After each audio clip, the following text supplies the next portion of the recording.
a call where we could actually talk to some of the people in the foreign ministry of Venezuela and get some direct um, communication from them as to how they see what's going on in their relationship with the freedom process.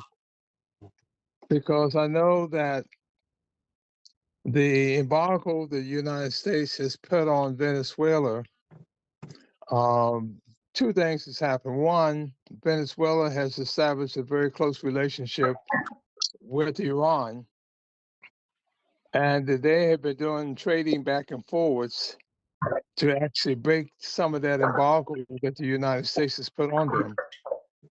Mhm. Uh, I've been in the audience of the president of Venezuela maybe 2 or 3 times in my travels back and forth to Venezuela. Um, but I think that it would be a good idea, especially to do an informational campaign. And I would think it would be good for us to look at talking to the Black student unions, the African student associations on several of the college campuses in the Mid-Atlantic, Oh, and actually be able to go on campus and talk with the students, because these organizations have access to the student activity fees that's collected from the students every year, mhm. every semester they go to school. Mhm. And so they could actually, I know from my work I do with Friends of the Congo, Mhm. they pay for us to come on the campus to talk about what's going on in the Congo. I did something similar to this back in the 70s around apartheid. I often would go on a college campus and I would bring representatives from SWAPO, the Patriotic Front, or one of the liberation movements in Southern Africa. Mhm. And I would let them talk about what was going on in their particular struggle in their country, and I would talk about U.S. foreign policy.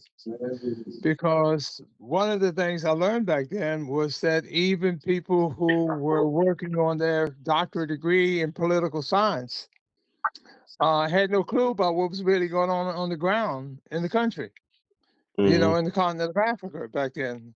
And I would feel the same thing is happening right now, even with what's happening in the Sahel. Mhm. And the best time to begin to make contact with those student organizations would be in the month of July and August Mhm. before they make their budget as to how they're going to spend their budget for that fall semester, I see. to make sure that while they still got some money, that they set aside some money for us to come on their campus Mhm. and to talk to them about what's going on in the Sahel and what role we should be playing Mhm. and giving support Mhm. to those countries in the Sahel. Um, I mean, I know maybe about 5 or 6 years ago, I spoke up at Cornell on the Congo, and the African Student Association at Cornell paid our organization, Friends of the Congo, $4,000 for me to come there to speak. Wow. Um, so it's a way of how we not only get the word out, but we can generate some resources. Well, several things. We get the word out. Two, we get the email addresses of the students that participate in these discussions. And so when we want to put pressure on Capitol Hill, Mhm. we can do an email blast to those students so that they write letters to their elected officials Mhm. on Capitol Hill, Oh, well, to challenge some of the backwards foreign policy that the United States have. I hear that Um, strategy. I hear that strategy, but I wanted to propose another strategy based on because my position in Florida is that I have connections to all the Caribbean embassies, and I'm in tune with what's going on in the Caribbean. We have basically Jacksonville community is basically Caribbean by blood, and they have a legal relationship. An office with the even an office with the Black Caucus, where they're basically have a It's like they have basically a sub department of the U.S. government dedicated to Black Caribbean heritage based in Jacksonville. So I've been talking with this sister for maybe over a year on how to get the Caribbean governments on one page with the Black Americans who have this government sub department that's cleared by the caucus. So we have a Caribbean American hybrid network, basically a Caribbean American hybrid network embedded in the U.S. government. So we've been looking at the Eastern Caribbean. We've been talking about it for the past couple of days, and then we just see Venezuela and Troy. So what's going on behind the scenes, obviously, is the Venezuela, Cuba, Trinidad, Saint Lucia, Dominica, all these Grenada, all these countries that have revolutions or have that African culture intact, like Haiti. They've been working with Russia and Cuba, and of course they want to do it from an African village and a family's perspective of sharing resources and governing themselves. But they have the same idea that they need to control their own brand, control their own mineral resources, and also there's a cultural aspect of African culture. Uh, but basically, the whole Eastern Caribbean is on one page. Trying to get Haiti on one page, Curacao, and Venezuela on one page. So we see United States of Africa coming on board with the Caribbean at the same time, and we're seeing if we don't have states in America, let's at least get these institutions. We could get these student unions on board, get them, citizenship and IDs within the Caribbean and Africa. Now that we're coming together as one formation, one country. So that's why I called the emergency meeting, because I saw that not a lot of people would catch it as far as grassroots organizers. And even if they caught it, a lot of people are paralyzed, or they feel they're not going to act on it.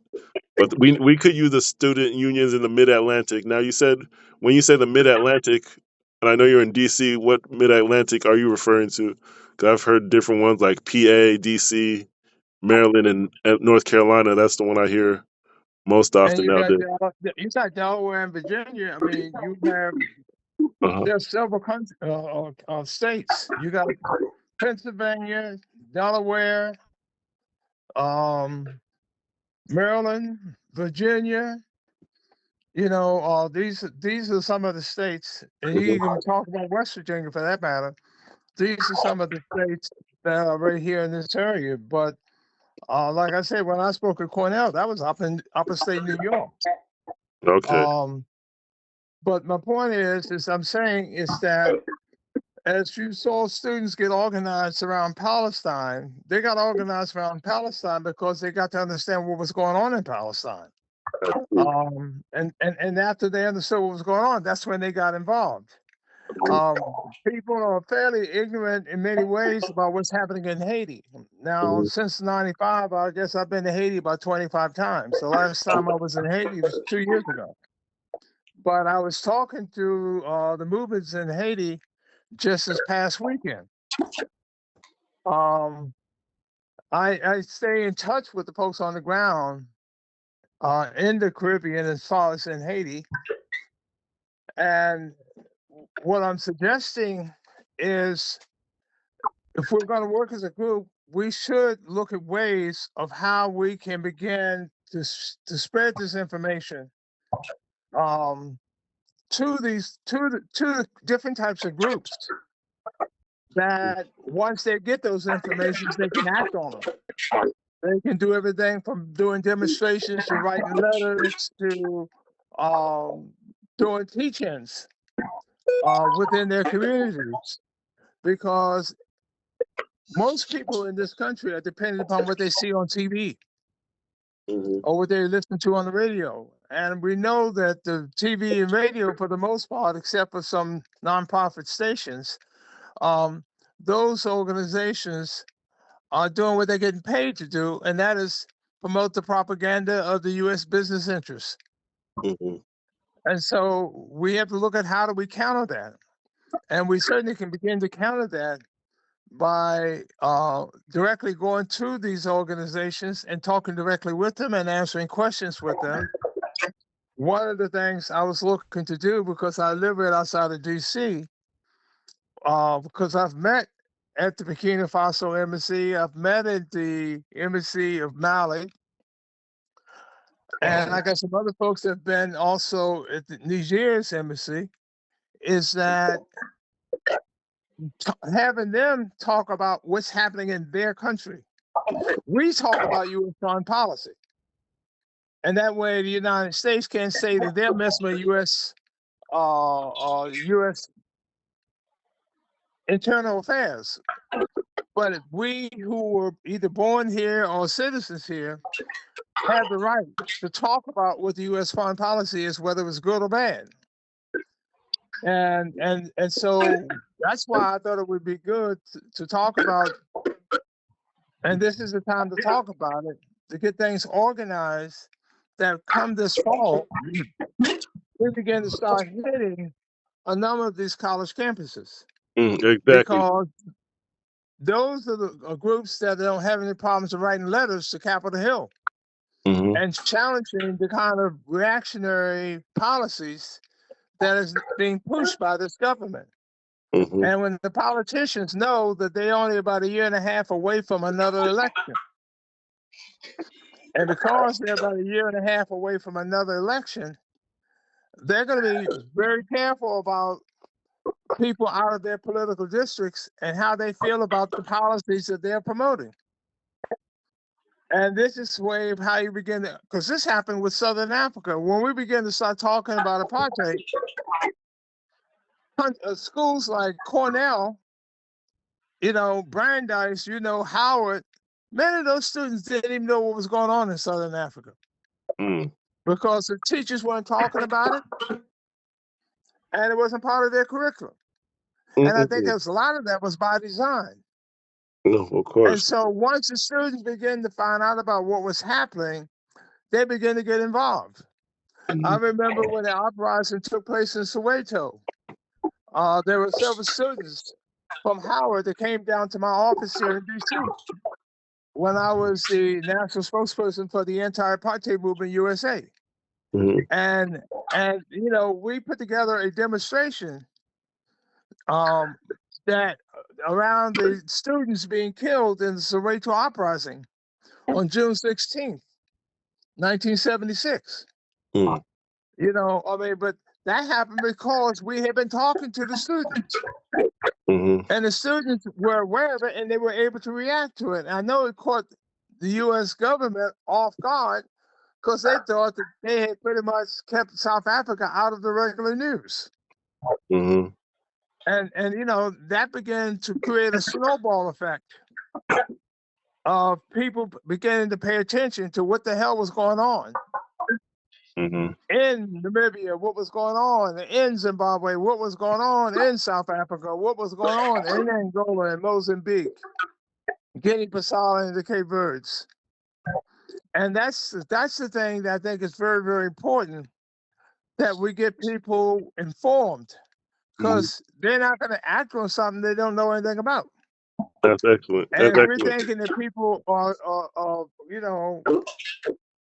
we're conscious, and so we look for the information. But most people aren't going to look for something they don't know anything about. They're just going to listen to whatever they're being easily spoon-fed to over the TV, over the radio, in the newspapers, in the magazines. So what do you both think of DC as a headquarters? Because I know the person I was talking to before, he's located in Norfolk, Virginia. It's 3 hours away. It's kind of inconvenient.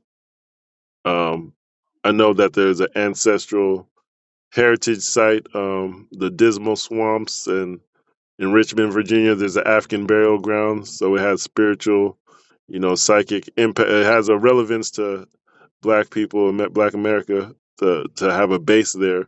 But as far as connecting to embassies and talking to government, it's a pace to have people based in DC who will work with us in Florida and the Caribbean. And sometimes, yeah. So when you're talking about Norfolk, you're talking about at least 2.5 hours away from DC. Yeah. Because I had a daughter that went to school in Hampton. And and that was a nice ride. I mean, it's like 2 hours just to Richmond, and then it's another hour over to Hampton. And Norfolk is about another 15 or 20 minutes further east Yeah, that's about 3 hours from Hampton. from DC. Right. So, So it's a nice little ride for people to do that. That's why I say that you have Howard University, you have University of District of Columbia, you have Maryland State of Eastern Shore, yeah, University of Maryland Eastern Shore. You have some schools that are African-centered schools in the DC area. But again, it's the whole idea of many of those students still don't get good information from those schools. And so it takes people coming on the campus and educating the students about what's happening. And then the students begin to start doing their own research. mhm, But again, if they don't feel they have a reason to do the research, then they just do the other homework. mhm, and they move on because they're there to try to get their grades. mhm. So it's going to be important that we share information with the students. It'd be important that we share information even within the church organizations, um, Do you have a connection and to the? helping them to better understand what's going on. I wanted to And ask the you. best way, yeah, go ahead. I want to ask you, brother. Do you have a connection? Because we're here. The AME church history. Do you have a connection to the AME church? Because we have the Jacksonville AME churches that work with the Gullah Geechee, like African American office. They also have how you say Edward Waters University, which is connected to the church, and that the AME, the African Global Church. It's an underground Yeah, I railroad know of sorts. African Methodist Episcopal Church, right? Yeah, we work with that one, and that's what one Dylan Roof targeted, and a lot of revolutions and self government movements. The president today, even to this day, the president or vice president will often show up to a AME church and try to put his political program on the table. So the AME church is something that we've been talking about for a long time, and it's connected to the university system. So that's what we have here Right. in And, Jacksonville. and their Yeah. headquarters is right here in DC. Okay. So I'm assuming you're That connected with them. Yeah. In fact, there's a gentleman by the name of Reverend Weaver, Jonathan Weaver, who is the deputy to the bishop in this region, Mhm. which includes Delaware, Maryland, Virginia, and North Carolina AME churches. Mid And Atlantic. so, right. And so so working with him, um, obviously gives us somewhat of an asset. And in fact, I live in a retirement community that Reverend Weaver is going to be moving into in the next month or so. Wow, good Um, timing, good timing. and yeah, because I'm on the first floor, he's on the terrace level, so he's like one floor below me. Mhm. Um, and so it's there's a contact I have with the AME Church, and he's responsible. I think he's responsible for something like 32 churches Wow. under the bishop in this So, region. so that'll be good And because at this point, because it's actually it's something that we've been talking about for years online, but information moves so fast. It's a microwave generation, but we've been calling it Kush. A lot of the activists in French, they speak in French. They speak with Haiti, but they call it. They have the Diopin, check anti Diop philosophy over there. They call themselves Kemites in the Mhm. Sahel, in the French-speaking Sahel. And then you get to Sudan, they call themselves Nubians because they are Nubians. And then, but the Sahel basically is they used to call it Sudan, Western Sudan, Balad al Sudan, the Arabs called it. So they call themselves Kemites, Kush, Nubians, even all the way to West Africa to this day. They took that Diop philosophy and they embraced it. So now we're looking at the whole Chancellor Williams prophecy or prescription where he said, you know, ancient Egypt moved west and south, and there it was an Asiatic invasion. So so to sum it up, there's an Arab League of countries, maybe 3 or 4 countries. Now we have Egypt, Tunisia, Libya. Those are the Arab countries, and now we have a Sahel alliance where they identify culturally with Kemites and Nubians and Kush, and even Sudan is a federation but they try to out the Arab and Islamic, ethnic cleansing agenda. Now they're in a civil war. Well, so they're trying to Sudan and Chad. They're related to each other.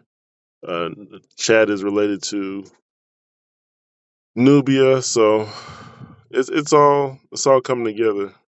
But I'm sorry, it's all coming together. So we'll see, we'll see. Well, Um, I was talking today with a brother down in the Dominican Republic because the government of the Dominican Republic right now has an all-out campaign to push all the Haitians out of the Dominican Republic back across the border into Haiti.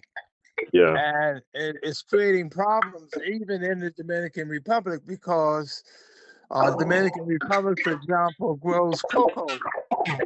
And most of the farm owners of the cocoa use Haitian labor.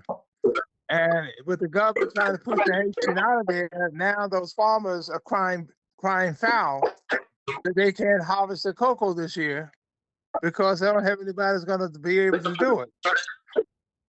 You know, yeah, there's so many things that we can begin to look at how we can address the issues of what's going on. no, they're all Um, connected because I know for a fact, and I've been talking to Haitian and French speaking activists where they're actually registered or they've attempted to register the whole country and as a set of villages into the Sahel, into Angola. They try to register Haiti as like a civic, or they try to basically make a Haitian Development Association within the Sahel Alliance, within Burkina Faso, within DRC. So all these places of activity, they even though they speak French, they're in contact with each other all across Africa and the Haiti.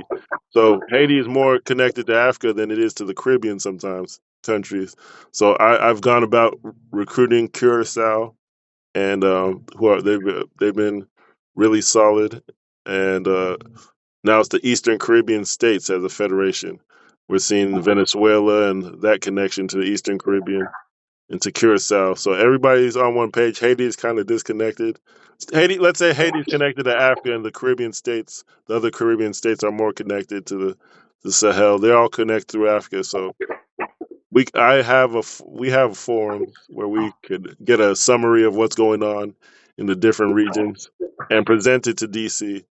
And I think there's an embassy for the indigenous eastern region of Nigeria opening up. So they asked me for an MOU, but they're here in numbers. I'm from that region. We're here in numbers where we could synchronize our time together. We can educate people and mobilize. We have them essential to the planning, but they're opening a indigenous embassy for their rights in DC soon, May 30th. I know Haiti backed them up when they were saying, "Hey, let's." They wanted a break from the federation, but at this point, Nigeria and all these other countries, there's about 23 federations if you count the Atlantic Alliance. But in summary, I think we can go through me and Edna. We could have calls with the different regions, and there's actually a Mid-Atlantic Panther organizer in the forum. But we have to, Sister Edna, I think we have to coordinate with him in Norfolk and kind of get programs started with DC and Norfolk. Or we got to figure out what to do because you heard that he's 3 hours away, and I think he needs to make more people available. But I think DC has to be the headquarters. Things are moving faster than even I expected. So we could talk to Zimbabwe. They have the Zamcom River Federation or Commission.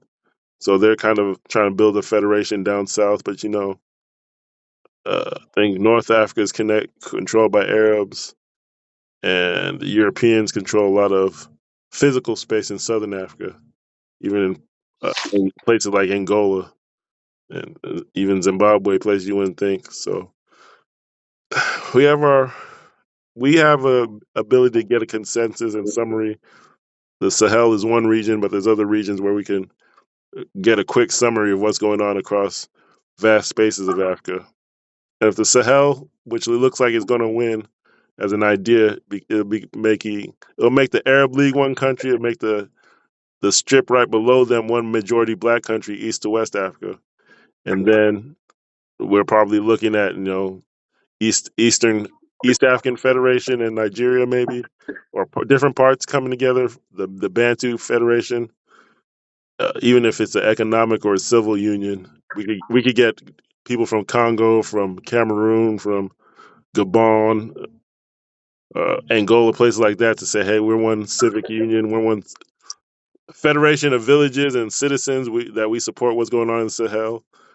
So we can work with the Caribbean. So we're seeing vast regions come together rapidly with this social media era. So we will be able to get vast summaries and present it to DC, get in the churches, get in the colleges, maybe even get in the Senate if we get all the Caribbean connections.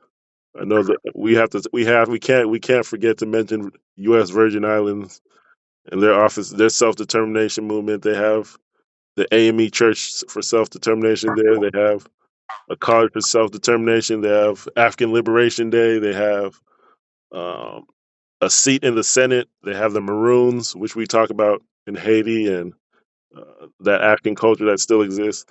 So, U.S. Virgin Islands, that'll give us a seat in the Senate because we just have to be consistent in speaking with them.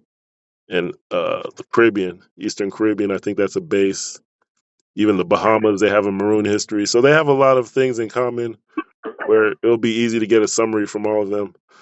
Because you saw how everyone was marching by the millions. This is what people want. So uh, we'll stay in contact. I think Sister Edna will help me drop an MOU about what we want to do. But I think at this point we have Africa Forum. We have this this we have a couple forums, maybe 4 forums where we can get summaries of what people want to do across different regions, just as big as the Sahel. So we're going to stay in touch. But the brother in Norfolk, if he could, I'm not going to say if, but I'm going to try and get him to be in touch with 1 or 2 of you or both, because the more voices, more communication, more planning we can get.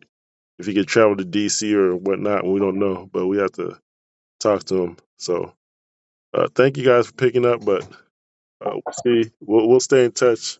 I'll talk to other regions, and we'll see what we could do. All right. Sister Anna, do you have anything to say? Because I know you said you could travel. I'm not sure what we would, if we'd pass out flyers or what we'd do in DC if people were to travel there. So I know the other brother, he's a Panther, so he was more like patrolling the community, giving out food, maybe children's programs. Uh, we have to talk to him to really get a clearer picture. To this brother, the elder, I don't think he could do all that. So the other brother would have to compensate as far as mobilizing and having his team in Virginia mobilized. And if he can't do that, we'll have to see what else can be done. So, but we'll see. I think I just caught him off guard because this wasn't a planned call. So we'll see. Thanks, everybody. All right, good night. All right.